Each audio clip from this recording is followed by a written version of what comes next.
আল্লাহ সুবহানাহু ওয়া তাআলা কুরআনুল কারীমের মধ্যে সূরা আল ইমরানের 185 নম্বর আয়াতে আল্লাহ বলছেন, কুল্লু নাফসিন যায়িকাতুল মাউত,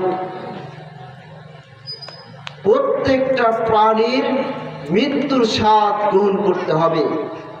এই প্রাণীর মধ্যে এই মানব জাতিরও প্রাণ রয়েছে, তাই এই মানব জাতিরও মৃত্যুর স্বাদ গ্রহণ করতে হবে।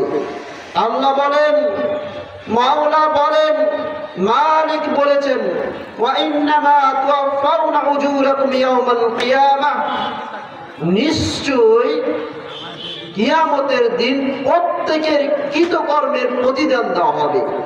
ফামান যুহজিহা আনিন নার ওয়া উদখিলাল জান্নাহ, আল্লাহ বলছেন, মাওলা বলেন, আমি যাকে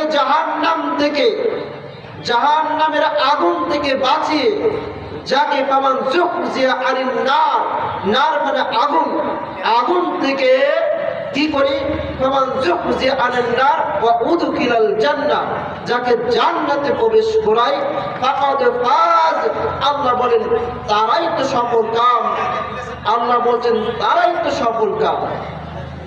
ওয়ামাল হায়াতুদ দুনিয়া ইল্লা মাতাউল গুরুর, আর এই পার্থিব জীবন মাত্র শুধুই মাত্র ধোঁকা আর খেল তামাশা ছাড়া আর কিছুই নয়।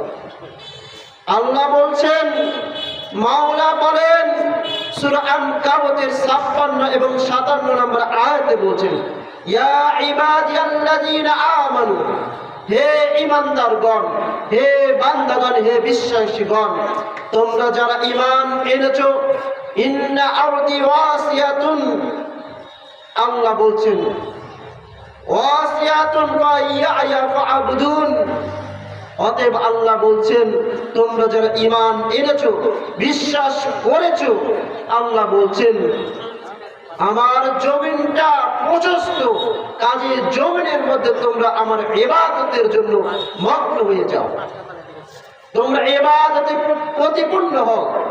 আল্লাহ বলছেন কুল্লু নাফসিন যায়িকাতুল মাউত, এই আয়াতে বলছেন সূরা আনকাবুতের 57 নম্বর আয়াতে, প্রত্যেকটা প্রাণীর মৃত্যুর স্বাদ গ্রহণ করতে হবে।